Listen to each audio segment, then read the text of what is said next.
ኢንቨስትመንት ተመርቋል። ኢትዮጵያ ካሏት የቱሪዝም እና የቱሪስት መዳረሻ ስፍራዎች መካከል በምስራቁ የሀገራችን ክፍል አዲስ አቅምም ተጨምሯል። ከነባር ባለፈ ሌሎች አዳዲስ አቅሞችንም የመግለጽ ስራዎች እየተከናወኑ ይገኛሉ። አቶ ቁም ነገር ተከተል ዛሬ አብረውን ይቆያሉ። የቱሪዝም ዘርፍ ባለሙያ ናቸው። በሃሽታግ ኢትዮጵያ ዝግጅት ላይ ፍትሃዊ ተጠቃሚነትን ስላረጋገጠው እያረጋገጠም ስለሚገኘው የኢትዮጵያ የቱሪዝም ዘርፍ ጉዞ እየተነጋገረን ቆይታ የምናደርግ ነው የሚሆነው። በነገራችን ላይ አቶ ቁም ነገር ተከተል የኦዚ ቢዝነስ እና ሆስፒታሊቲ ግሩፕ ዋና ስራ አስፈጻሚ ናቸው። በኢትዮጵያ የሆስፒታሊቲ ኢንቨስትመንት የማይስ ቱሪዝም ባለሙያ፣ የኮርፖሬት እድገት ስትራቴጂስት፣ የሆቴል ብራንድ ኮንሰልታንሲ እንዲሁም ደግሞ የሆቴል ሾው አፍሪካ ዓለም አቀፍ የቱሪዝምና ኢንቨስትመንት ንግድ ትርኢት አዘጋጅና የምስራቅ አፍሪካ ፎረም አዘጋጅ ናቸው። ስለዚህ ከሳቸው ጋር ቆይታ የምናደርግ ነው የሚሆነው። እንኳን ደህና መጡ ማለት እወዳለሁ። አመሰግናለሁ። እንዴት ነህ ሰላም? ደስ ብሎኛል ስለተገናኘን። አመሰግናለሁ። የተገናኘንበት ዋና ጉዳይ እንግዲህ ቱሪዝም አንተ ደግሞ ረጅም ዓመታት የሰራህበት ነውና ስለ ዘርፍ ነው የምታወራው። ስለዚህ በሜዳህ እንደመጫወት ነው ማስበው። ትክክል። በእግር ኳስ ቋንቋ ማለት ነው። ለማንኛውም እንደው ስንገናኝ የኢፌዴሪ ጠቅላይ ሚኒስትር ዶክተር አብይ አህመድ መንግስታቸውን የ6 ወራት አፈጻጸም መነሻ አድርገው ለምክር ቤት አባላት ማብራሪያ ሲሰጡ በተወሰነ መንገድ ትኩረት ካደረጉባቸው ነጥቦች መካከል አንዱ ቱሪዝሙ ላይ በተመለከተ የተከናወኑ ስራዎች ናቸው። ያለፉት 6 ወራት ሲታዩ የሃይማኖታዊና ባህላዊ በዓላት ሚና እንደ ገና፣ እንደ ኢሬቻና መስቀል እንዲሁም ደግሞ ሌሎች በዓላት፣ የአደባባይ በዓላት በከፍተኛ ድምቀት መከበራቸው ለቱሪዝሙ እድገት የራሱን አስተዋጽኦ ማበርከቱን ጠቅሰዋል። የጎብኚዎች ቁጥር መጨመርን፣ የኮንፈረንስ ቱሪዝም እድገት ኢትዮጵያ በአሁኑ ወቅት ትላልቅ ዓለም አቀፍ የሆኑ ስብሰባዎችን የማስተናገድ ጉዞ ላይ መሆኗን፣ የኮሪደር ልማቱንም እንዲሁ ጠቅሰው ነበር። የመሰረተ ልማት ስራዎች በተለይ አዲስ አበባ ገጽታዋ እንዲለወጥ ማድረጉ ቱሪስቶች አይናቸው ወደ ኢትዮጵያ ወደ መዲናው አዲስ አበባና ወደ ሌሎች ሀገሪቱ ክፍል እንዲመጡ ምክንያት መሆኑን ሲጠቅሱ ነበረ። የቱሪዝም ከኢኮኖሚ ጠቀሜታው ባለፈ የኢትዮጵያን ትክክለኛ ገጽታ ለዓለም በማሳየት ዲፕሎማሲን ተሰሚነቱን በተለየ መንገድ በማሳደግ ረገድ ትልቅ ሚና ያለው ዘርፍ መሆኑን ሲጠቅሱ ነበረ። 6 ወሩ በቱሪዝም ባለሙያው አይን እንዴት ይታያል? በተለይ በአዲስ አበባ የተለወጠው ገጽታ ለቱሪዝም አቅሙ ምን ይዞ መጥቷል ማለት እንችላለን? ከዚህ ስሜት ብጀምር ደስ ይለኛል። ይሄ በጣም ጥሩ ጥያቄ ነው። እንግዲህ ኢትዮጵያ ውስጥ ከዚህ በፊት የቱሪዝም ሴክተሩ ችግሩ ምንድነው? የቱሪዝም አንዱ የኢኮኖሚ ፒላር ነው እየተባለ በሚወራበት ጊዜ የተሰጠው አቴንሽን እና አሁን እየተሰጠ ያለው አቴንሽን ፈጽሞ የተለያየ ነው። ይሄ ማሳያው ቀላል ነው። የተመደበው በጀት ያሳያል። እየተደረገ ያለው ከቱሪዝም ጋር ተያያዥነት ያለው ኢንፍራስትራክቸሮች ያሳያሉ። የቱሪዝም ሴክተር እኛ ለብዙ አመታት በዚህ ሴክተር ላይ ስንኖር ቱሪዝሙ በፊት ከኔቸር ጋር ከባህል ጋር ብቻ ግንኙነት ያላቸው ነገሮች ምንም በኢንቨስትመንት ሳይደገፉ ነበር ሲሰሩ የነበረው። ይሄ ከገቨርንመንት ጋር ያለውን ኮሚትመንት ነው። ከቱሪዝም ጋር ስንወስድ ሁልጊዜ ኮሚትመንት ይፈልጋል። ኮሚትመንት ደግሞ የሚገለጸው በስራና ፕሮግራም በማድረግ ነው። እነዚህ ፕሮግራሞች ኢንቨስትመንት ላይ በጀት መመደብ፣ ያንን ፎሎ አድርጎ ከዛ ፕሮግራሞቹ ማለቃቸው ማሳየት ያስፈልጋል። ስለዚህ የቱሪዝም ሴክተር በትክክል አሁን አቴንሽን እየተሰጠው ነው ብለን የምናስበው እየተደረጉ ያሉትን ክሊር የሆኑ አመላካች ነገሮችን በማየት ነው። ቅድም እንዳልከው ከባህል ጋር በተያያዘ ከሁነቶች ጋር በተያያዘ እየተደረጉ ያሉ ነገሮች አሉ። እኔ እንግዲህ ሴክተሩን ሁሉ ጊዜ ከማይስ ቱሪዝም ጋር ነው ማያይዘው። አንዱ የኤቨንት ወይም የኤግዚቢሽን ጋር የተያያዘው ጉዳይ ምን መሆን ጀምሯል? ይሄ ኢንቨስትመንት የባህል ሁነቶች ወይም ደግሞ እየተከናወኑ የነበሩ አሁን ባለፉት 1 ዓመታት በተለይ እየተደረጉ ያሉት አክቲቪቲዎች ምናልባት የሁነቱን ኢንዱስትሪ ወደ ሌላ የኢንቨስትመንት ኦፖርቹኒቲ መቀየር የሚቻልበት አጋጣሚ ነው የፈጠረው። ስለዚህ የማይስ ቱሪዝም ሪሊ በትክክል መስመር የያዘ አሁን በኢንቨስትመንት እየተደገፈ በፕሮግራም እየተደገፈ ስኬጁል ተሰጥቶት ፎሎ አፕ እየተደረገበት የሄደበት መንገድ ነው አሁን ያለው። የኮሪደር ልማት የመሰረተ ልማት ግንባታው ለቱሪዝም ዘርፍ ይዞት የመጣው እድልና በተለይ ደግሞ አዲስ አበባ ላይ ከአዲስ አበባም ባለፈ ደግሞ የተለያዩ ከተሞች ላይ መሰል ተግባራት መከናወናቸው አዲስ አበባ እንግዲህ ክቡር ጠቅላይ ሚኒስትር ዶክተር አብይ አህመድ በምክር ቤት በነበራቸው ውይይትም እንዲሁም ደግሞ ከዚህ ቀደም በነበሩ መድረኮችም ሲያነሱ ብዙ ሰዎች ይጠይቃሉ፣ እውነት ይሄ አዲስ አበባ ነው ወይ? ምንድን ነው እያደረጋችሁ የምትገኙት? ማለት አቅማችሁ የዚህ ሁላ የሚከናወነው ስራ ከጀርባ ያለው ሚስጥር ምንድን ነው በሚል እንዲጠይቁ እያደረገ ብዙ ሰው ወደ አዲስ አበባ እንዲመጣ ምክንያት እየሆነ እንደሆነ ይጠቀሳል። እና እንደው የኮሪደር ልማቱ ለቱሪዝም ይዞት የመጣው እድል ከገጽታ ግንባታ አንጻር እንዴት ሊገለጽ ይችላል? አቶ ቁም ነገር የኮሪደር ልማት እኔ የምመለከተው የአዲስ አበባ እንዳውም ብዙ አትራክት አያደርገኝም። በተለይ በክፍለ ሀገር ላይ እየተሰራ ያለው የኮሪደር ልማት ከቱሪዝም ጋር ቀጥተኛ ግንኙነት አለው። ምክንያቱም ሁልጊዜ ቱሪስቶች ከዋና ከተማ ወጥተው ሳይቶችን በሚጎበኙ ጊዜ የሚፈልጓቸው የሃይጂን ስታንዳርዶች አሉ። ሊከተሏቸው የሚፈልጉ ከፕሮሲጀር ጋር ማለት የሚያርፉባቸው ቦታዎች ላይ ወክ የሚያደርጉባቸው ቦታዎች ላይ ለፕሮቴክሽን ጭምር ጠቃሚ ስለሆነ ከአዲስ አበባ ውጪ በተለይ እየተሰሩ ያሉ ኮሪደሮች በጣም አትራክት ያደርጉኛል። ሞር ይሄ ዋና ከተማ ነው፣ የዲፕሎማቶች መቀመጫ ነው፣ ኢሜጃችን ነው። ከዛ ባሻገር ግን ቱሪስቶች አዲስ አበባን ብቻ ለማየት አይመጡም። ቱሪስቶች የሚመጡት በተለይ ባህላችንን፣ ሂስቶሪካል ሳይቶቻችንን ለማየት ነው የሚመጡት። በዋና ከተማዎች ጋር ነው ግን የሚያርፉት፣ ቅርብ በሆኑ በዋና ከተማዎች ላይ ነው የሚያርፉት። ስለዚህ የኮሪደር ልማት ሁል ጊዜ እኔ የማያይዘው ከሃይጂን ጋር ከቱሪዝሙ እናያይዝ ከሃይጂን ጋር ከፕሮቴክሽን ጋርና አንዳንድ ጊዜ ደግሞ በነጻነት ሾፕ ሊያደርጓቸው የሚገቧቸውን ነገሮች በዛው በቅርበት ባሉ ዋና ከተማዎች ላይ እንደ ልባቸው መሄድ ይጀምራሉ። ስለዚህ እይታንም ይቀይራል። እዛ ጋር ያለው የዴስቲኔሽን ደግሞ ወደ አዲስ መንፈስ ይቀይረዋል። ስለዚህ ዋና ከተማ ላይ ያሉ የተሰበሰበው ኃይል በሙሉ ሌላ ቦታ ለመሄድ አቅም ይፈጥርልሃል ማለት ነው። እንደዚህ አይነት ኦፖርቹኒቲዎች ነው የሚከፍቱት እና በጣም ጥሩ እይታ ነው ከኮሪደር ልማት ጋር በተያያዘ። መልካም ሀሽታግ ኢትዮጵያን ኤፍኤም አዲስ 97.1 ላይ እያደመጣችሁ ትገኛላችሁ። በምስልም ጭምር መከታተል ትችላላችሁ። በይፋ የፌስቡክ ገጻችን ላይ ከ204,000 በላይ ተከታዮች አሉ። እሱን ለወዳጅ በማጋራት በሀሳብ መስጫ ሳጥን ስር ላይ የሚነሱ ጉዳዮችን በተመለከተ ማስተያየታችሁን በማኖር መሳተፍ የምትችሉ መሆኑን እንገልጻለን። የዩቲዩብ ገጻችንንም ሰብስክራይብ በማድረግ እንዲሁ መከታተል የምትችሉ መሆኑን ለማስታወስ እንወዳለን። የሀሽታግ ኢትዮጵያ ዝግጅታችን ዛሬ በዋናነት የቱሪዝም ዘርፍ ላይ ትኩረት ያደርጋል። በተለይ ኢትዮጵያን በሀሽታግ እንቃኛታለን። ምስራቁ የሀገራችን ክፍል በአዲስ የቱሪዝም አቅም ደምቋል። የኢትዮጵያ ቱሪዝም አዲስ ምዕራፍ ላይ ይገኛል። ከነባር መዳረሻዎች ባለፈ አዳዲስ የቱሪዝም መዳረሻ ስፍራዎችን እያገኘን ነው። ይሄ ምን አይነት ትርጉምና ፋይዳ አለው በሚል በተለይ ደግሞ በቅርብ የሸበሌ ሪዞርት ምርቃትንና ለምስራቁ የሀገራችን ክፍል ይዞት የመጣው በረከትን መነሻ አድርገን ቆይታ እናድርጋለን። እንግዳችን አቶ ቁም ነገር ተከተል የቱሪዝም ባለሙያ ናቸው። ይህንን የሀሽታግ ኢትዮጵያ ፕሮግራማችንን ስፖንሰር ያደረገልን ተቋም ኢትዮ ቴሌኮም ነው። ኢትዮ ቴሌኮምን እጅግ በጣም እናመሰግናለን። የዲጂታሉ ዓለም ጉዞ ላይ ፈርቀዳጅ የሆኑ ተግባራትን እየከወነ አገልግሎት እየሰጠ የሚገኝ ተቋም ነው። ስፖንሰር ስለሆነን እጅግ እናመሰግናለን። መልእክቱን እናድምጥና ከእንግዳችን ጋር ቆይታችንን ማድረጋችንን እንቀጥላለን። አብራችሁኑ ነው። በየዕለቱ የምናልፍባቸው ውሳኔዎች አሉ። ቀላል የሚመስሉ ክፍያን የማይጠይቁ ነገር ግን ነጋችንን የሚወስኑ ምርጫዎች።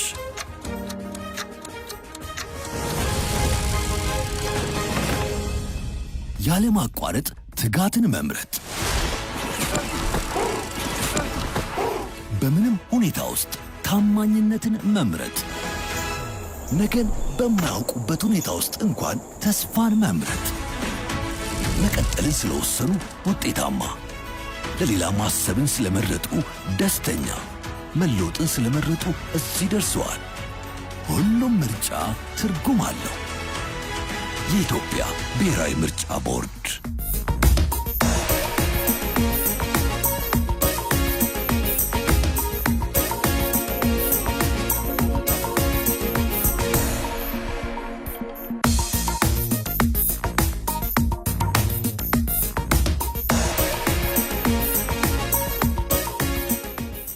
ሃሽታግ ኢትዮጵያ ዝግጅታችንን ኤፍኤም አዲስ 97.1 ላይ የተከታተላችሁ ስለሆነ እናመሰግናለን። ዛሬ በዋናነት ትኩረታችን የኢትዮጵያ ቱሪዝም ዘርፍ ላይ ትኩረት በማድረግ ቆይታ እናድርጋለን ብለናችኋል።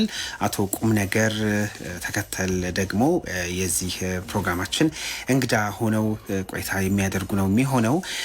ኢትዮጵያ አዲስ የቱሪዝም መዳረሻ አግኝታለች። የቱሪዝም አዲስ ምዕራፍ ላይ ነው የምትገኘው። ከነባር መዳረሻዎቻችን ባሻገር በገበታ ለትውልድ አብይ ፕሮጀክቶች የተገነባው በሶማሌ ክልል ለምርቃ የበቃው ሸበሌ ሪዞርት የሀገሪቱን የቱሪዝም አቅም ገጽታ በምን አይነት መንገድ ይቀይረዋል እየተነጋገርን ቆይታ እናደርጋለን። ሃሽታግ ኢትዮጵያ ዝግጅታችን ላይ በተለይ ከፍትሃዊ ተጠቃሚነት አንጻርም ፍትሃዊ ተጠቃሚነትን እያረጋገጠ ስለሚገኘው የቱሪዝም ዘርፍ እየተነጋገርን እንቆያለን።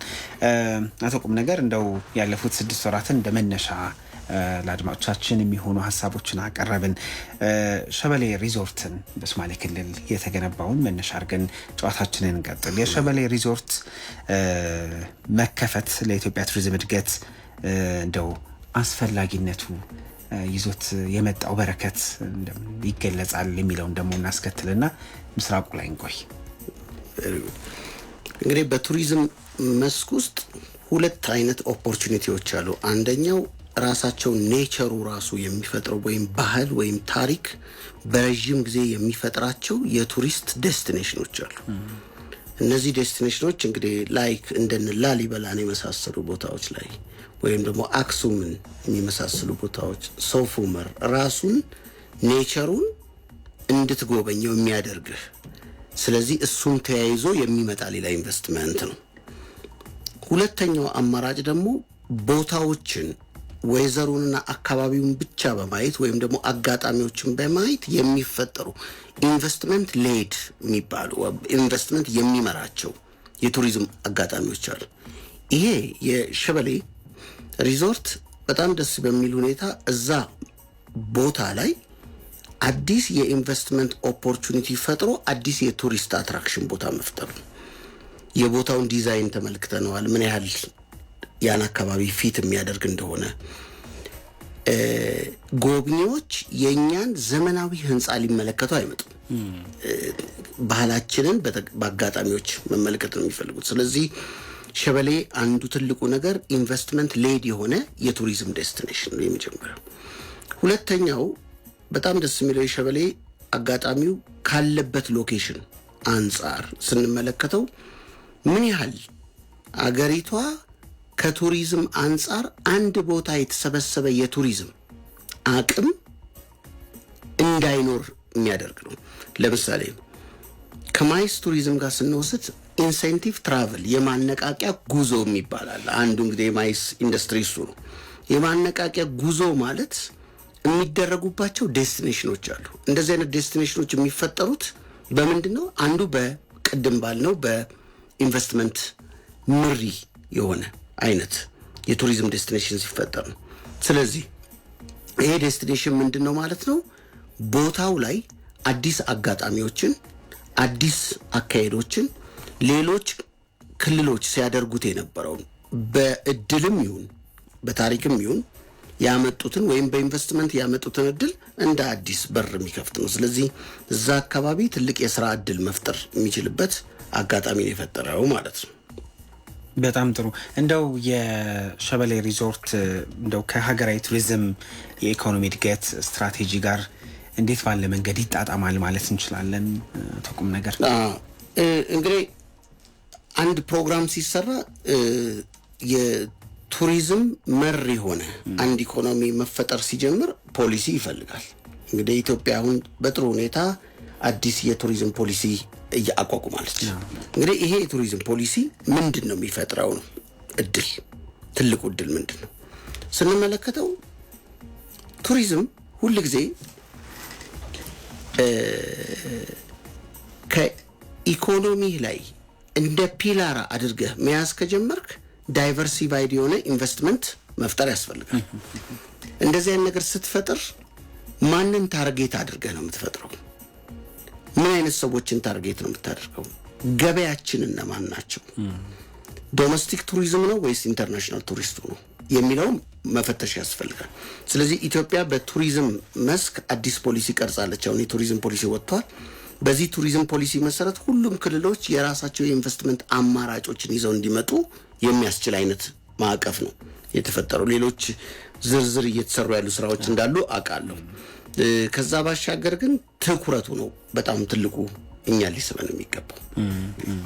እንደው ብዙ ጊዜ ቱሪዝምን ከአዲስ አበባና ከተለመዱ መዳረሻዎች በላይ ማስፋት እንደው ለሀገር ምን ያህል አስፈላጊ ነው የሚለው ላይ ብናተኩር ደግሞ ደስ ይለኛል። ብዙ ጊዜ የተወሰኑ የተሰበሰቡ ቅድም አንተም ጠቀስ አድርገዋል አካባቢዎች ላይ የቱሪዝም አቅሞች ጸጋዎች እንዳሉ ይገለጻል። አሁን አዳዲስ ጸጋዎች እንዳሉ በተለይ ቱሪዝም እሳቤው ላይ በመደመር መንግስት አንዱ ከሚነገረው ነገር መካከል አቧራን መግለጥ እና ደግሞ ያሉ ጸጋዎችን አዳዲሶችንም ጭምር ማየት እንደሆነ በተደጋጋሚ በኢፌዴሪ ጠቅላይ ሚኒስትር ዶክተር አብይ አህመድ ይነሳል። የመደመር መንግስት አንዱ ቱሪዝም እሳቤም ተደርጎ በዛ አግባብ እንግዲህ ከቢሮ የጀመረ ወደ ሀገር ከፍ ብሎ በተለያዩ አካባቢዎች እየተከናወነ ይገኛልና እንዳልነው በተለይ አዲስ አበባን ከተለመደው መዳረሻ በላይ ማስፋት መቻሉ ይሄ ምን ይነግረናል ማለት እንችላለን? አቶ ቁም ነገር ቅድም ያልከው ቃል በጣም ጥሩ ገላጭ ነው። አቧራን የሚገልጽ ለመግለጽ ድፍረት ይፈልጋል። ደፋር መሆን አለብህ። ለዛ ነገር ኮሚትድ መሆን አለብህ። እንደዚህ አይነት ቦታዎች ወደ አዲስ ኢንቫይሮንመንት ሲቀየሩ የመጀመሪያው ኦፖርቹኒቲውን ያመጣው ሰው ኦር ደግሞ እንደ መንግስትም ይሁን ግለሰብም ይሁን ቦታው ላይ ደፍሮ ሄዶ ያንን ኢንቨስት ሲያደርግና ያን አካባቢ እከላከለዋለሁ፣ አሳድገዋለሁ፣ እድሎችን እፈጥራለሁ ሲል የመጀመሪያው በፕራይቬት ሴክተሩ ላይ ኮንፊደንስ ይጨምራል። ስለዚህ ተከታይ ይመጣል ማለት ነው። ይሄን ፕሮጀክት አለ እኔ የምመለከተው በነገራችን ከዚህ ፕሮጀክት ቀጥሎ የሚመጡት አጋጣሚዎች ናቸው። እድሎች፣ ጸጋዎች አሉ። ምክንያቱም ፕራይቬት ሴክተሩ ምን መሆን ይጀምራል? እድል ማግኘት ይጀምራል። ይሄንን አጋጣሚ ለምን አልተጠቀምበትም? ከዚህ ፕሮጀክት አጠገብ ለምን አልሆንም? ሌሎች አማራጮችን ለምን አልመለከትም? ስለዚህ አንድ ዴስቲኔሽን ሲፈጠር ሁልጊዜ ተያያዥነት ያላቸው ኢኮኖሚክ ቫልዩዎች አሉ። ሌላው በአካባቢው ላይ የሚፈጥረው የቦታ የቤት የቫልዩ ኳሊቲ ይጨምራል። ትልቁ እድል እሱ ነው። ለምሳሌ በዚህ በጨበራ ጩርጩራ፣ በጎርጎራ፣ በኮይሻ የተያዙ ቦታዎች ላይ ወደዛ በምትሄድባቸው ከተሞች ያሉት በሙሉ ኢኮኖሚክ ቫልዩዋቸው ይጨምራል። ማንም ሰው እዛ ኢንቨስት ለማድረግ ያንን አጋጣሚዎች ነገ ይፈጠራሉ ብሎ ስለሚያስብ ኢኮኖሚክ ቫልዩ ይጨምራል። ስለዚህ የመጀመሪያው ትልቁ እድል የሚፈጥረው ሁሌ እንደዚህ አይነት አዲስ ዴስቲኔሽኖች ሲፈጠሩ በፕራይቬት ሴክተሩ ላይ ተጨማሪ ኮንፊደንስ ትፈጥራለህ ማለት ነው። ስለዚህ ፕሮቴክት እያደረከው ያንን አካባቢ ማሳደግ እድል ይፈጥራል። እዚሁ ጉዳይ ላይ ቆይታ እናደርጋለን። ምናልባት የሸበሌ ሪዞርት አንዱ መነሻችን ሆኖ ስለ ኢትዮጵያ ቱሪዝም ጸጋዎች እያወራን እንቀጥላለን። በዋናነት ደግሞ የሸበሌ ሪዞርት በሶማሌ ክልል ተገንብቶ ስራ ላይ መዋል መጀመሩ ለክልሉም እና ደግሞ አዳዲስ የቱሪዝም አቅሞችን ከመፍጠር አንጻር ያለውን ነገር እናነሳለን። የኢፌዴሪ ጠቅላይ ሚኒስትር ዶክተር አብይ አህመድ ይሄ ሪዞርትን በይፋ ሲያስመርቁ አንድ ያስተላለፉት መልእክት ነበረ። በተለይ ደግሞ በቀደመ ጊዜ ክልሉ የሚታወቅበት ገጽታ አለ። በቀደመ ጊዜ ክልሉን በተመለከተ የሚነገሩና የሚታዩ ብዙዎች የሚያስተውሏቸው ጉዳዮች አሉና አሁን ያ ተቀይሮ በዚህ መንገድ የቱሪዝም አቅም መፈጠር መቻሉ በራሱ ትልቅ የሆነ እድል ነው ሲሉ ጠቅሰው ነበረና አንድ የተናገሩትን የእሳቸውን ንግግር እናድምጥና እሱን ንግግር መነሻ አድርገን የተወሰኑ ሀሳቦችን ደግሞ ብናነሳ ጥሩ ነው። ቴክኒሻናችን እሱን መልእክት ያስደምጠና እናገኛችኋለን። ከዚህ ቀደም የሶማሌ ክልል የሚታወቀው በግጭት በጦርነት ሲሆን አመራሮች ወደዚህ ከባቢ የሚመጡት ለማስታረቅ፣ ሰላም ለማስከበር ነበር።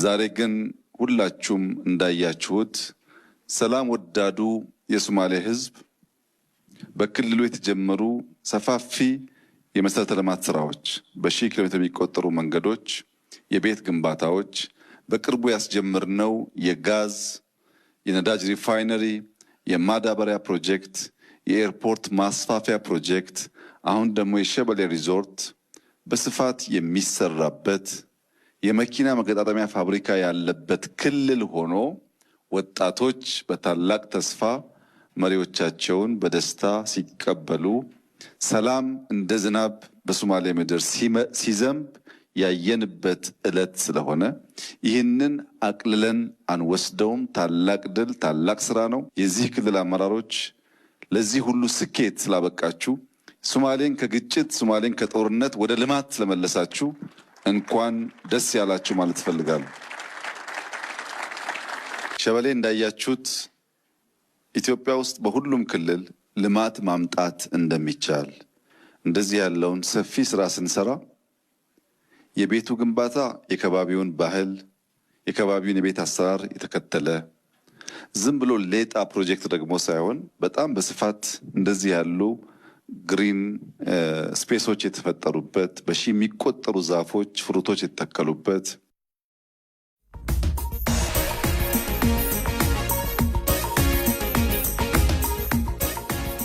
ተመልሰናል። የኢፌዴሪ ጠቅላይ ሚኒስትር ዶክተር አብይ አህመድ የሸበሌ ሪዞርት ምርቃት ላይ ያስተላለፉትን መልእክት ነበር በተወሰነ መንገድ ያስደመጥነው። ለንግግራችን ለሀሳብ ለመደመርም ትልቅ ግብአት ስለሆነ እንደው እዛ ላይ የተወሰነ ነገር ብንቆይ በጣም ደስ ይለኛል። አቶ ቁም ነገር አንድ ያነሱት ነጥብ በተለይ የሸበሌ ሪዞርት ግንባታ ባህልን እና ደግሞ ባህላዊ የሆኑ እሴቶችን ጭምር በማሳየት የተገነባ ለምሳሌ ቤቶቹን ብንወስድ በዛ አግባብ እንግዲህ የከባቢውን እዛ አካባቢ የሚዘወተረውን የቤት አሰራር በጥሩ መንገድ አዘምኖ የተሰራ እንደሆነ ሲገልጹ ነበርና ይህንን እየሰማሁኝ በተለያዩ አካባቢዎች ጎርጎራ ላይ፣ ኮይሻ ላይም፣ ጨበራ ጩርጩራ ላይም ስንሄድ እያንዳንዱ የሚከናወነው የግንባታና የስራ ሂደት ከባቢውን ይመስላል። ይሄ ምን ማለት ነው የሚለውን ነገር እናንሳና እዚሁ ንግግር ላይ ሌሎች ጥያቄዎችን እናነሳለን። እንግዲህ አንድ ኢንቨስትመንት ካልቸርን ወይም የአካባቢን ሁኔታዎች ካላገናዘበ አጓጊነቱ ወይም ደግሞ ሳቢነቱ በተለይ ለቱሪስቶች እምብዛም ነው። ለዚህ ነው እንግዲህ ተመሳሳይ የሆነ ኮንሰፕት በሞደርን አፕሮች ማስቀመጥ ያለብን። አሁን እዚህ ቤት ውስጥ ስትገባ ትራዲሽናል ነገሮቹ እንዳሉ ሆነው ሪፍሌክት የሚያደርጉት የቤቱ ገጽታ የሚሆን በውስጡ ያሉት ገጽታዎች ትራዲሽናል ሪፍሌክት እያደርጉ ግን ሞደርን ዲዛይን ነው። በውስጡ ምን ማድረግ ይችላል? ቱሪስቶች ፕሮቴክትድ መሆን ይጀምራሉ። ለምሳሌ ሪዞርት ውስጥ ሁሉ ጊዜ የምትፈራው ነገር አለ፣ ከሴፍቲ አንጻር ማለት ነው። በጫካ ውስጥ ስትሆን በትራዲሽናል ሃውስ ውስጥ ቱሪስት ዝም ብሎ ሊቀመጥልህ አይችልም። ኮንሰፕቱ እንዳለ ሆኖ ግን በሞደርን ፕሮቴክሽን ውስጥ ነው መቀመጥ የሚፈልገው። ስለዚህ ሃይጂንን ሜንቴን ለማድረግ አየህ፣ ፕሮቴክሽንን ለመፍጠር እንደ ቤቱ አይነት ስሜት እንዲሰማው የምታረግባቸው የቴክኖሎጂ ግብአቶች እዛ ትራዲሽን ውስጥ መግባት አለበት። ያ ነው እንግዲህ አትራክት የሚያደርገው ማለት ነው። ስለዚህ ሞሮፍ ልክ እንደዚህ አይነት ዴስቲኔሽኖች ሲፈጠሩ አካባቢን መምሰል ያለባቸው ግን ሞደርን አስተሳሰቡን መሳት የለባቸው። ለምሳሌ አንዳንድ ቦታዎች ላይ ስንመለከት በሳር የሚሰሩ ቤቶች አሉ። ጥሩ ናቸው አካባቢዎቹን ለመቀየር ለማሳየት። ግን ከኢንተርናሽናል ቱሪስቶች አንጻር ከማይስ ኮንሰፕት ጋር ስንወስድ ደግሞ የሴፍቲ ኢሹ አለ። ስለዚህ ጥንቃቄ ይፈልጋል ማለት ነው። ያንን ኮንሰፕት ተጠቅመህ ግን ውስጡን ፕሮቴክት ልታደርገው ይገባል ከሌሎች ሃዛርዲያስ ነገሮች ማለት ነው። ለዚህ ነው ሞደርን ነገር ሁልጊዜ የምትጠቀመው አካባቢውን በሚመስል አይነት ባህልና አስተሳሰብ መሆን አለበት፣ የቱሪዝም መሆን ያለበት የሚባለው። እንደው በተለየ መንገድ አንድ የምንጠቅሰው ነገር ከዚህ ከቱሪዝም ጉዳይ ጋር በተገናኘ እሳቸው ሲጠቅሱ የሸበሌ ሪዞርት ምርቃት ላይ አንድ ያስተላለፉት መልእክት ከዚህ ቀደም በተለየ መንገድ ክልሉ የሚታወቅበት ገጽታ ነበረ። እሱ ተቀይሯል። አካባቢው ግጭት ነበር። አሁን ወደ ሰላም መጥቶ ያንን በቱሪዝም ዘርፍ ደግሞ ያለውን አቅም መጠቀም መቻሉንም ሲጠቅሱ ነበር። ከልማት አንጻርም ደግሞ ያነሷቸው አንዱ ነጥብ ሌላ አቅም ክልሉ እንዳለውም ጭምር ያሳያል። አቅሞችን መፈለግ ላይ አቅሞችን ማሳየት ላይ የተከደበት ርቀትና የተወሰደው እርምጃ እንዴት ታያለቁ ነገር ይሄ ነው በጣም ኢምፖርታንቱ ነገር። ቀደም ያለው ነው አንድ መገለጥ ያለበት ነገር አለ በየቦታው ላይ አየ ልትፈትሸው የሚገባ ኦፖርቹኒቲዎች አሉ። እኔ በተለይ ይሄ ሞቃታማ አካባቢዎች ላይ የሚፈጠሩ ዴስቲኔሽኖች በጣም ነው የምወደው እና ቱሪስቶችም ይወዱታል። የሪላክስ የማድረግ መንፈስን ይፈጥራል። ተመልከት አሁን በሸበሌ ላይ የተፈጠረው የኢንሴንቲቭ ትራቭል ዴስቲኔሽን የተፈጠረው ኢንሴንቲቭ ትራቭል ላይ ሁሉ ጊዜ አቴንሽን ኢንሴንቲቭ ትራቭል ላይ አቴንሽን መስጠት ያለብህ ትልቁ ጉዳይ ምንድነው? የመጀመሪያው ለረጅም ጊዜ የሚቀመጡ ሰዎች ናቸው እዛ ጋር የሚሄዱት። መጠነኛ ስብሰባ የሚያደርጉ ኮንፊደንሻል ስብሰባዎች ማድረግ የሚችሉ ወይም ደግሞ ቢዝነስ ሪሌትድ የሆኑ ሚቲንጎችን ማድረግ የሚችሉ ሰዎች የሚሰበሰቡበት ቦታ ነው። ሌላው ከኢንሴንቲቭ ትራቭል ጋር ቀጥታ የተገናኘው የሴልስ ስራዎችን የሚሰሩ ሰዎች ታርጌታቸውን ለማስቀመጥ ፎከስ የሚያደርጉበት ቦታ ነው ከሆቴሎች ይልቅ ማለት ነው። ምክንያቱም አካባቢው ላይ ኮንፋይንድ ሆነ አዲስ ኦፖርቹኒቲ ወስደ የተሻለ እድል በኢንቨስትመንት ስለምትፈጥር እንደዚህ አይነት አጋጣሚዎች ማለት ነው። ስለዚህ ቀድም እንዳልነው ነው አንድን ተረስቷል ብለህም ሳታስብ ግን በጦርነት ይታወቃል ወይም በግጭት ይታወቃል ተብሎ የሚታሰብን ቦታ በኢንቨስትመንት ስትቀይረው ቀደም ያልኩ የፕራይቬት ሴክተሩ ኮንፊደንስን በቀላሉ መጨመር ይቻላል። መልካም እንቀጥላለን። እዛው ሸበሌ ሪዞርት ላይ ቆይና ለሶማሌ ክልል ማህበረሰብ ለንግድ ተቋማት ምን አይነት እድልስ ይዞ መጥቷል ማለት እንችላለን? አትቁም ነገር ይሄ እንግዲህ የመጀመሪያው እንደዚህ አይነት ዴስቲኔሽኖች ሲፈጠሩ ፕራይድ ኢምፖርታንት ነገር ነው። የሚፈጥረው ደስታ አለ፣ የሚፈጥረው የመንፈስ መነቃቃት አለ። በዋናነት ግን እንደኛ ባለው አገር ውስጥ ግን የመጀመሪያው የሚፈጥረው የሥራ እድል ነው። የሥራ እድል የሚፈጠረው በሪዞርት ውስጥ አይደለም።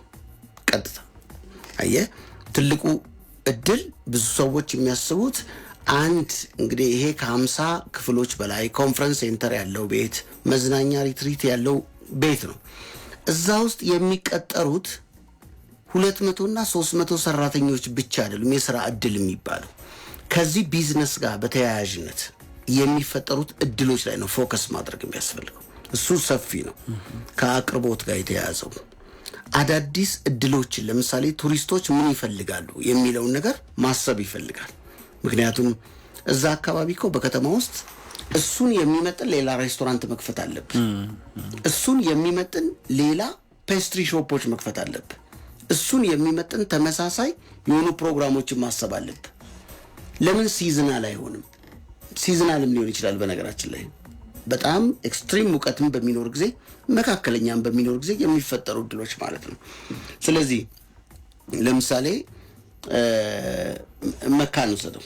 መካን ስትወስድ በአካባቢው ከፍተኛ የሚባሉ ኢንተርናሽናል ሆቴሎች በዙሪያው አሉ። ሆቴሎቹ የሚሰሩት ማክሲመም ለ4 ወር ብቻ ነው በአመት ውስጥ። ያንን እድል ብቻ ነው የሚጠቀሙት።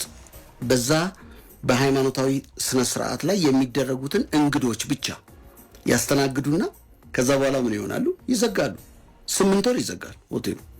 ሆቴሎቹ እንግዲህ 1000 ሩም 500 ሩም ያላቸው ሆቴሎች ናቸው። ፐርፐዛቸው ምንድነው? ለዛ ሲዝን ብቻ ነው የሚከፈቱት። ይዘጋሉ ሆቴሎቹ። ቶታሊ ሎክድ ነው የሚደረጉት። ከዛ ከፍተህ ነው እንደገና ፕሮግራም ብታደርገው። ስለዚህ እንደዚህ አይነት ዴስቲኔሽን ላይ ምን ትፈጥራለህ? አካባቢው ላይ ከእንግዶች ጋር ተያያዥነት ያላቸውን አዳዲስ ሲዝናል ቢዝነሶች ትፈጥራለህ። ከፍተኛ እንግዶች ይመጣሉ ሲባል የሚከፈት ቢዝነስ ሊሆን ይችላል። ነሰሰርሊ ተከፍተው መቀመጥ የለበትም። ይሄ አሁን አዲስ ትሬንድ መሆን አለበት ኢትዮጵያ ውስጥ። ሲዝናል የሆኑ ቢዝነሶች እንደ አዲስ ነው የሚፈጠሩት የትም ሀገር ላይ። ስለዚህ ከስራ እድል ጋር በተያያዘ አዳዲስ ቼን ኦፍ ቫልዩ ያላቸውን ቢዝነሶች ለመፍጠር ከፍተኛ እድል ይፈጥራል። ስለዚህ በጣም ሰፊ የሆነ አጋጣሚዎችን ነው የሚፈጥረው ብዬ ነው ማስበው። አሁን ያው እየተገነቡ ያሉ የቱሪዝም መዳረሻ ስፍራዎች እንግዲህ ከዋናው ከተማም ራቅ ብለው በተለያዩ አካባቢዎች ያሉ አቅሞችን የመግለጥ የማሳየት እንዲህ አይነት ጸጋዎችም አሉን እንዴ ብለን እንድንጠይቅ ጭምር የሚያደርጉ ሆነው ነው እየተሰሩ የሚገኙት እና ከዋና ከተማ መራቃቸው ክልሎች ዓለም አቀፍ ስብሰባዎችን የጉዞ ወይ ደግሞ የትራቭል ቡድኖችን ለመቀበል ከዝግጁነት አንጻር የሚኖራቸው ተነሳሽነት የሚኖራቸው አቅምን በተመለከተ ደግሞ ትንሽ ብናወራበት ጥሩ ነው። ለምሳሌ ለዚህ ዝግጁ እንሆናለን ወይ? እንዲህ አይነት ነገሮችን ስናገኝ ሶማሌ ክልል ስናገኝ፣ አማራ ክልል ስናገኝ፣ ትግራይ ክልል ስናገኝ፣ ሌሎች ክልሎችም ያሉ አቅሞች የተገለጡ ሲመጡ ከዋና ከተማ ባለፈ ሌሎች አካባቢዎች ትላልቅ እውነቶችን የማስተናገድ መጠነኛ የሚባሉ ግንኙነቶችን ወይ ደግሞ ውይይቶችን ለማስተናገድ የሚያስችል አቅም ከመፍጠር አንጻር ምን እድል ይዘው ይመጣሉ? አሁን እዚህ ላይ ነው ጥንቃቄ መውሰድ የሚገባው። አንድ ኢንቨስትመንት ከተሰራ በኋላ ፎሎ አፕ ይፈልጋል። ያ ፎሎ አፕ ደግሞ በምን መደገፍ አለበት? በሲስተም መደገፍ አለበት። ሲስተም የምንላቸው ነገሮች አሉ። አንደኛው የቱሪስት ፖሊስ። ለምሳሌ የቱሪስት ፖሊስ እዚህ ሀገር አልተለመደም አይደል? ቱሪስት ፖሊስ ሌሎች ሀገሮች አሉ። ዴስቲኔሽን ላይ ከቱሪስቱ ጋር ብቻ ተያያዥነት ያላቸው ስራዎችን የሚሰሩ ፖሊሶች ማለት ነው። አየህ፣ ከተማው ላይ የሚቀመጡ ስታንዳርዶች መኖር አለባቸው። ከተማው መሃል ላይ ከቱሪስት ጋር ግንኙነት ያላቸውን ጉዳዮች ለመፈጸም የሚኬድባቸው ቢሮዎች በኢንቨስትመንቱ ልክ መደራጀት አለባቸው። በኢንቨስትመንቱ ልክ ለማርኬቲንግ ሊመደብላቸው የሚገባ በጀት አለ። ከኢንቨስትመንቱ ጋር እኩል የሚመጥን ሲስተም ክልሎች መዘርጋት አለባቸው። ይህንም በምንድነው ማድረግ? አንደኛ ክልሎች ካሁኑ ማለት ነው በየዩኒቨርሲቲዎቻቸው በተለይ ባሉበት ዩኒቨርሲቲ ውስጥ የትምህርት ዝግጅታቸው ማሻሻል አለባቸው። እንዲህ አይነት ስራዎች እንዴት እንደሚሰሩ ማስተካከል፣ የፕሮግራሙ አካል ማድረግ ያስፈልጋል። እኔ ሁል ጊዜ የምናገረው ነገር ኢንቨስት የተደረገውን የኢንቨስትመንቱን መጠንና የትኩረቱን መጠን ያክል ተመጣጣኝ የሆነ የፎሎ አፕና ተመጣጣኝ የሆነ ድጋፍ ሰጪ ቢሮዎች መኖር አለባቸው። እነዚህ ቢሮዎች ከሌሉ ፕሮጀክቱ ከንቱ ይሆናል ማለት ነው። አሁን ፕሮጀክቱ ከተመረቀ በኋላ እዛ ፕሮጀክት ላይ ለመሄድ አመት 2 አመት ሊፈጅብን ይችላል። እኛ ማንም ሰው ፎሎ አፕም ላይ ያደርገው ይችላል። ግን እንዲህ አይነት ድጋፍ ሰጪ ቢሮዎች በተለይ ጠንካራ የሆነ አስተሳሰብ ሲኖራቸው፣ ፕሮግራም ሲሰጡ፣ ቢሮአቸውን በባለሙያ መምራት ሲጀምሩ፣ ስታንዳርድ ሲያወጡ፣ ከዛ ስታንዳርድ ፈቀቅ እንደማይሉ ሲያሳዩ፣ ለቱሪስቶች ያላቸውን ፖሊሲ በግልጽነት ሲያስቀምጡ፣ መብታቸውና ግዴታቸውን ማስቀመጥ ሲችሉ፣ በዛ አካባቢ ያሉ ይህንን ሰርቪስ የሚሰጡ ከመኪና ኪራይ ጀምሮ ከጁዌለሪ ከሚሸጡ ሰዎች ጀምሮ እስከታች እስካሉት ትንንሽ ነገሮች በሙሉ የሚሸጡ ሰዎች በዛ ስታንዳርዳይዝድ ፖሊሲ ውስጥ መግባት አለባቸው ማለት ነው። ስለዚህ አካባቢውን ብቻ ሳይሆን ኢንቨስትመንቱን የሚመጥን ዝግጅት ክልል ውስጥ ያስፈልጋል ባይ ነኝ። ስለዚህ እንደዚህ አይነት ፕሮግራሞች ካደረክ ኢንቨስትመንቱ እያደገ ይመጣና ቅድም ያለው ፕራይቬት ሴክተሩ የተፈጠረበትን ኮንፊደንስ ታሳድገዋለህ፣ ወደ ተሻለ መስመር ማስገባት ይቻላል። ከፍትሃዊ ተጠቃሚነት አንጻር እንዲህ አይነት የቱሪዝም መዳረሻ ስፍራዎች በኢትዮጵያ የተለያዩ አካባቢዎች ጸጋን ከመግለጥ አቧራን ከማራገፍ ጋር በተገናኘ አዳዲስ መዳረሻዎች መከናወናቸው መሰራታቸው እዛ አካባቢ ያሉ ጸጋዎች መገለጣቸው እንዴት ያለ ትርጉም አለው? ለምሳሌ ቅድም በተወሰነ መንገድ ነካ አድርገነዋል። የቱሪዝም መዳረሻ ስፍራዎች ሲባል ከዚህ ቀደም የምናውቃቸው በተለምዶ የሚጠቀሱ በትምህርትም እንዲሁም ደግሞ በመጎብኘትም ጭምር ያወቅናቸው የተለመዱ አካባቢዎች አሉ። አሁን እንግዲህ ሶማሌ ክልል ላይ ምስራቁ የሀገራችን አካባቢ ላይ ሸበሌ ሪዞርት አለ። እዛ አካባቢ ባህሉ እሴቱ በተሰናሰለ መንገድ የተገነባ ትልቅ የቱሪዝም መዳረሻ ስፍራ ሆኗል። ይሄ እንግዲህ ከፍተኛ ተጠቃሚነት አንጻር ለክልሎች ለእያንዳንዱ ደግሞ ኢትዮጵያዊ የሚነግረው የሚሰጠው ትርጉም እንዴት ያለ ነው? ቱሪዝምን ከፍተኛ ተጠቃሚነት አንጻር ብንመዝነው ብናየው እየተሰራ ያለው ስራ እንዴት ይገለጻል? እንግዲህ በዋናነት ዳይቨርሲፊኬሽን ነው። ዳይቨርስድ የሆነ ኢንቨስትመንት ለሁሉም ሰዎች መልካም አጋጣሚ ይፈጥራል። የመጀመሪያው እውቀትን ትራንስፎርም ለማድረግ በተለይ አላደጉም ወይም ደግሞ እያደጉ ናቸው በምንላቸው ክልሎች ውስጥ የሚሆን አካባቢዎች ላይ አዳዲስ የተለዩ ኢንቨስትመንቶች ሲፈጠሩ ከሌሎች ክልሎች ጋር የሚኖራቸው ፕሮዳክቲቪቲ እየጨመረ ይመጣል። አስተሳሰብ እየጨመረ ይመጣል። የዛ ቴክኖሎጂ ተጠቃሚነታቸው እያደገ ይመጣል። በተለይ የኢንተርናሽናል ቱሪስቱም ይሁን ለስብሰባ የሚመጣውም ይሁን በተለይ ሌሎችም ኢንቨስትመንቶች ሊሆኑ ይችላሉ። እዛ አካባቢ እኮ የጋዝ ፕሮጀክት አለ፣ የማዳበሪያ ፕሮጀክት አለ። እነዚያውም ትልልቅ ፕሮጀክቶች ናቸው፣ ሜጋ ፕሮጀክት ነው። እንዲህ አይነት ፕሮጀክቶች ተጠቃሚነትን ማሳደግ ብቻ ሳይሆን የአካባቢው ህዝብ በሙሉ ለአዲስ ቴክኖሎጂ፣ ለአዲስ አስተሳሰብ፣ ለአዲስ አመለካከት ተጋላጭ መሆን ይጀምራል።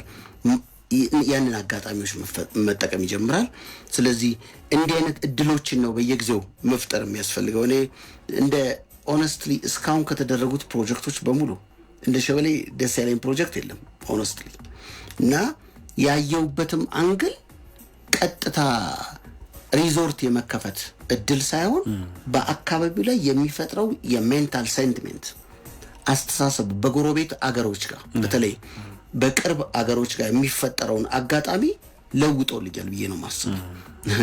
በጣም እኮ አካባቢው አስጊ ከመሆኑ የተነሳ እንግዲህ ሪጅኑ ይሄ የምስራቅ አፍሪካ የምትለው አካባቢ በቅርብ ርቀት እኮ መሪዎች ሊሰበሰቡበት የሚገባ ቦታ አለ አይደለም? አካባቢው ላይ የሚወስኑ ሰዎች የሚሰበሰቡበት ቦታ ያስፈልጋል። እንዲህ አይነት ዴስቲኔሽኖች ሲፈጠሩ እኮ ትልልቅ ጉዳዮችን ልትጨርስባቸው የምትችላቸው በቅርበት እንግዲህ ወክ አድርገው እንደውም መሀል ከተማ ካለ ነው ለዛኛውን የሚቀርበው አለኛ። ስለዚህ በተቻለ አጋጣሚ እንደዚህ አይነት ተራርቀው የተቀመጡ ኢንቨስትመንት ኦፖርቹኒቲዎች በደጋፊ ፕሮጀክቶች ከተደገፉ የተሻለ አስተሳሰብና የተሻለ እውቀትን ትራንስፎርም ለማድረግ በሶሳይቲ ውስጥ ጠቃሚ ነው ብዬ ነው ማለት ነው። የፌዴራል ጠቅላይ ሚኒስትር ዶክተር አብይ አህመድ አንድ እዛ ሸበሌ ሪዞርት ምርቃት ላይ አንድ ያነሱት ነጥብ ከዚህ ከጎረቤት ሀገራት ጋር አንተም ቀደም ሲል ጠቅሰዋልና የምርቃት ስነ ስርዓቱ ላይ የጅቡቲም የሶማሌም ሀገራት መሪዎች ተገኝተው እነሱም ስሜታቸውን ሲያጋሩ ነበረ።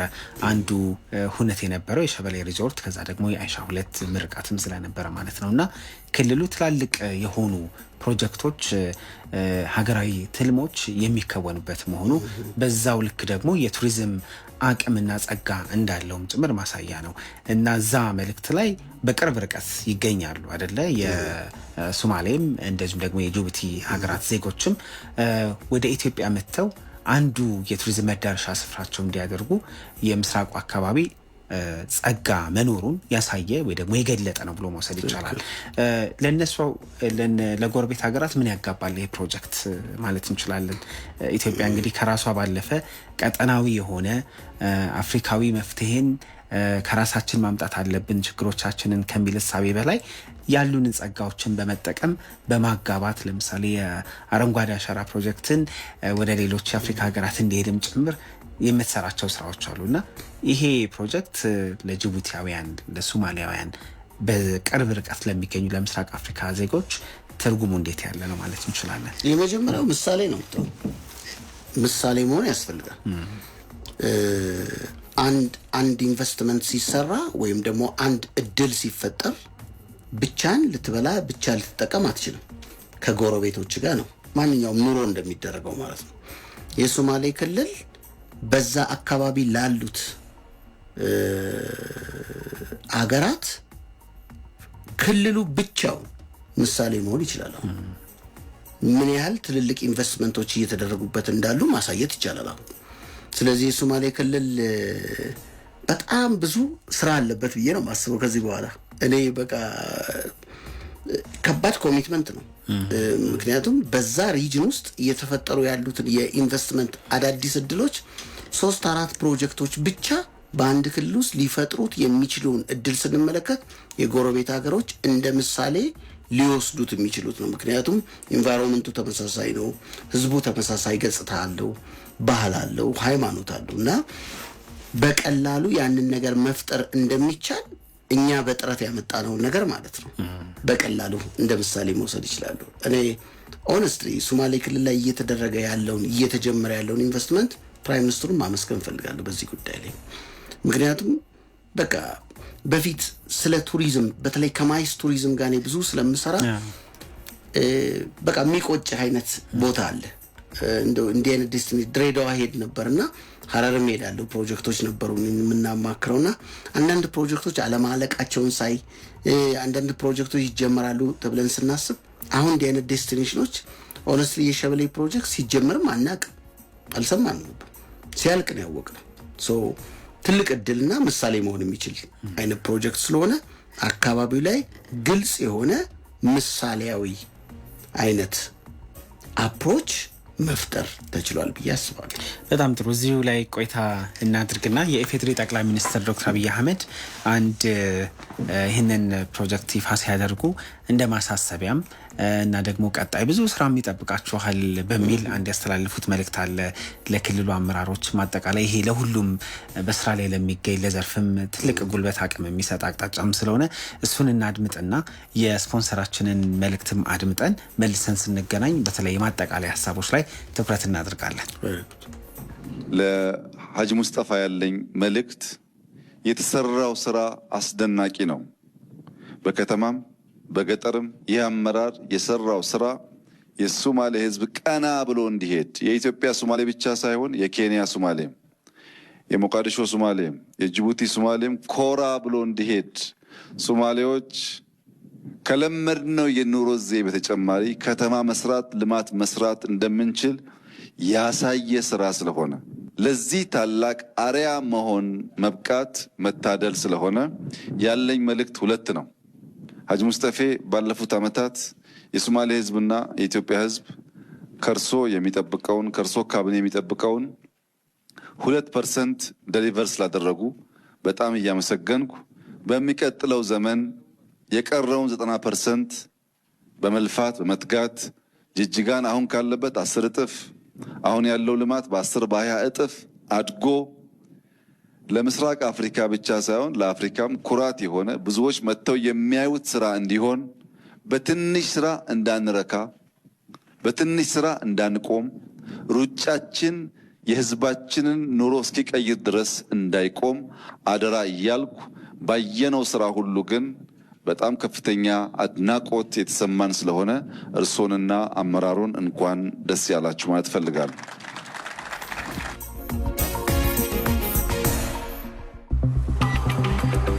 ዋው የሚያምር ስማርት ስልክ ይዘሻል። ኦ ወደሽዋል? ምን ነው አሁን ገንዘብ በኖረኝ ለምን ያንቺ አይነት ስልክ መያዝ አማረኝ። እርግጥ ስራና ህይወትን ለማቅለል ስማርት ስልክ ያስፈልጋል። አቅም ካጠረስ ምን ይደረጋል? አልሰማሽም እንዴ? ምኑን? በተራዘመ ክፍያ መግዛት የሚቻል መሆኑን። ኔትወርክ እስከ ደጃፎ፣ ስማርት ስልክ በመዳፎ። ኢትዮ ቴሌኮም ከስንቄ ባንክና ከአዋሽ ባንክ ጋር በመተባበር በረዥም ክፍያ ስማርት ስልኮችን አቀርቦላቸዋል። በዚህ አጋጣሚ ፈጥነሽ ተጠቀሚ። ማን ወደ ኋላ ይላል? ስለ ስልኮቹ መረጃ ማግኘት ይቻላል? ሳምሰንግ ጋላክሲ ኤ26፣ ሳምሰንግ ጋላክሲ ኤ16፣ ZTE ኤ34፣ ZTE ብሌድ፣ ቴክኖ ፖፕ 10፣ አይቲኤል ኤ50፣ አይቲኤል ኤ06ኤስ በቴሌብር ሱፐር አፕ ወይም ኮከብ 127 መሰላል ዲቫይስ ፋይናንሲንግን መርጠው ይመዘገባሉ። ከዚያም ወደ ኢትዮ ቴሌኮም አገልግሎት መስጫ ማዕከላት ጎራ ብለው በቅድሚያ ክፍያውን በመፈጸም ቀሪውን በ6 ወይም በ12 ወራት ቀስ ብለው በወር ከ959 ብር ጀምሮ እየተጠቀሙ ይከፍላሉ። ወሰንሽ? አይኔን ሳላሽ። አቅምን እናገናዝባለን፣ ምኞት እናቀርባለን።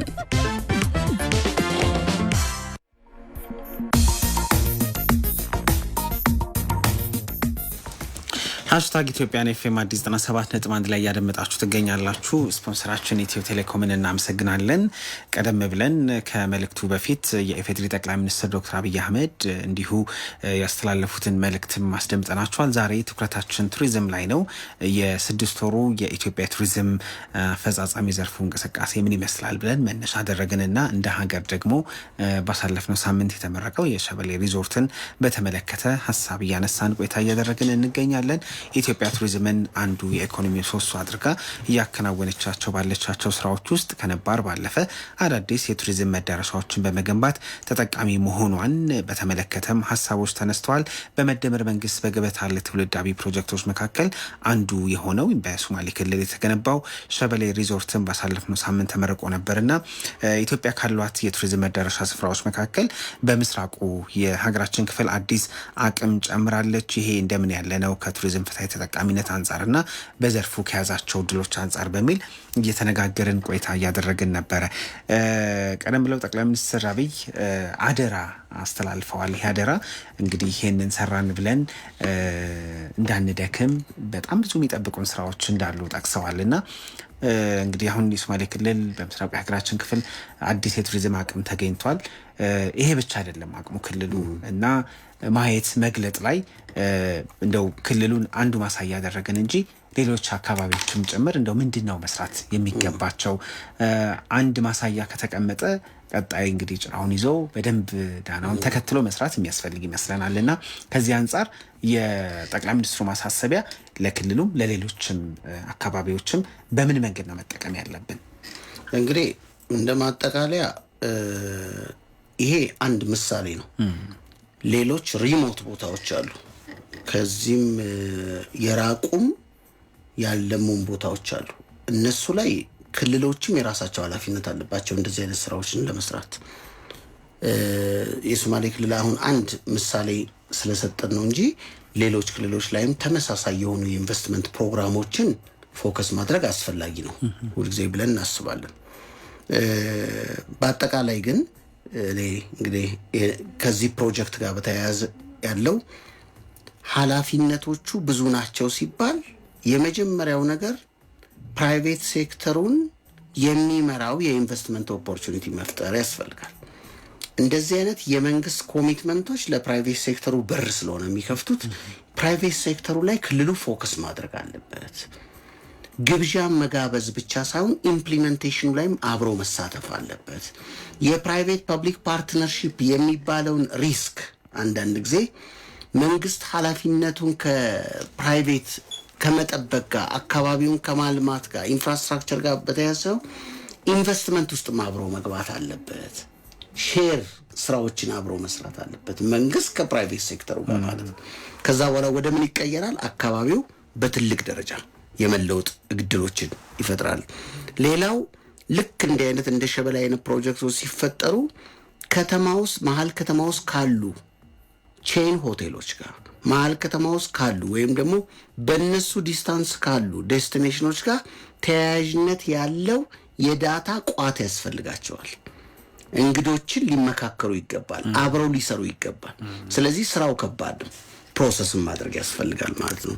ስለዚህ በጋራ መስራት ያስፈልጋል። ክልሉ ለፕራይቬት ሴክተሩ ፎከስ ማድረግ አለበት። የፕራይቬት ሴክተሩ ይህን ስራ መስራት የሚችለው እና የተሻሉ ደግሞ ከፍተኛ የሚባሉትን ኢንቨስትመንቶች ላይ ማተኮር አለበት ብዬ አምናለሁ።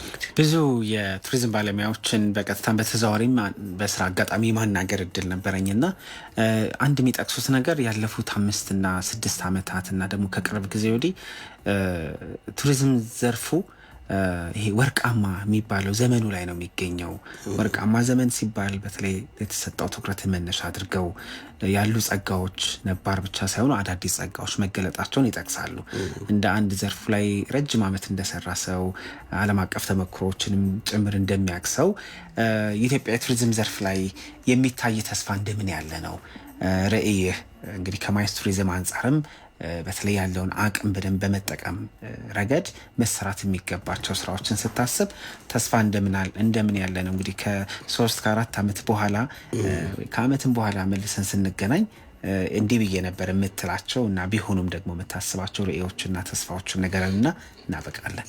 እሺ፣ በጣም አመሰግናለሁ። እንግዲህ አሁን በጥሩ ጊዜ ላይ ነን ከቱሪዝም ጋር ከሚባለው ከኢንቨስትመንት አንጻር ነው የተሰጠው። መጀመሪያ ያልኩት የተሰጠው ትኩረት ጀስት ተሰጥቶታል የቱሪዝም ሴክተሩ ይመለከተናል የሚል ሳይሆን ኢንቨስትመንት ድጋፍ ያደረገ ነው፣ በጀትን ድጋፍ ያደረገ ነው። ስለዚህ ትኩረትን የምታየው በኮሚትመንት ነው። በኮሚትመንቱ ስላየን ለኛ ጎልደን ኦፖርቹኒቲ ነው፣ ጎልደን ጊዜ ነው። ግን ፎከስ ማድረግ ያለብን ነገር አለ። ባለሙያዎች በተለይ ባለሙያዎች ሲስተም ላይ ብዙ መስራት ያስፈልጋል። አየህ ኢንቨስትመንቱን አንድ ሰው ወይም ደግሞ አንድ አካል ሪስኩን ሲወስድ ባለሙያዎች ደግሞ ሲስተሙን የማቆየት የማስኬድ ስራ ላይ ጊዜ ማጥፋት አለባቸው። ስለዚህ አጋጣሚዎችን መጠቀም ያስፈልጋል። እንግዲህ ከ3-4 ዓመት በኋላ ማየት የምፈልገው ነገር እነዚህ እየተፈጠሩ ያሉ ዴስቲኔሽኖች ቱሪስቶች መምጣት ጀምረው አካባቢው ሰላሙን አረጋግጦ ሲቀጥል፣ መንገዶች ተለውጠው፣ አስተሳሰቦች ተለውጠው ቱሪዝም ማለት ለኛ የሚመጣ ገጸ በረከት እንደሆነ በተፈጥሮም በባህልም ያገኘነውን በኢንቨስትመንት እንደገና ጨምረን የምናገኝበትን አጋጣሚ የምንፈጥር ሰዎች መሆናችንን አውቀን ፎከስ አድርገን ስንሄድ ማየት ነው የምፈልገው እኔ እና በጣም ደስ ብሎኛል ባለው ይሄን ኢንቨስትመንት ጋር በተያያዘ።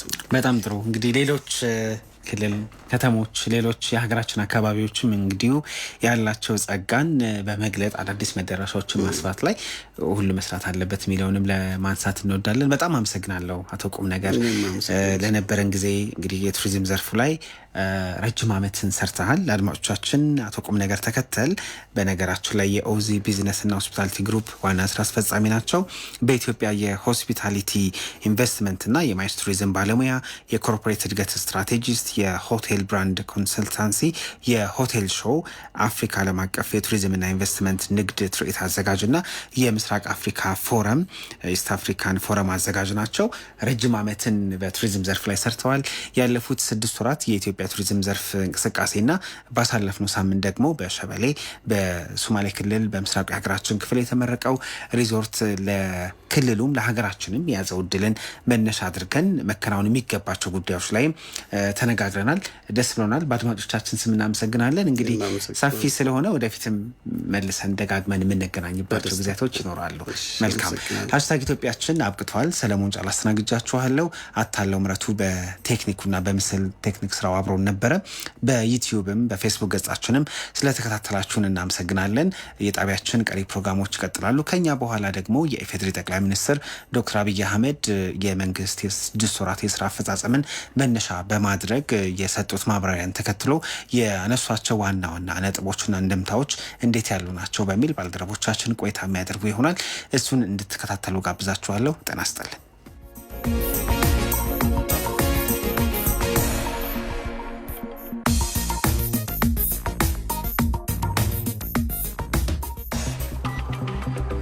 ዋው የሚያምር ስማርት ስልክ ይዘሻል። ኦ ወደሽዋል?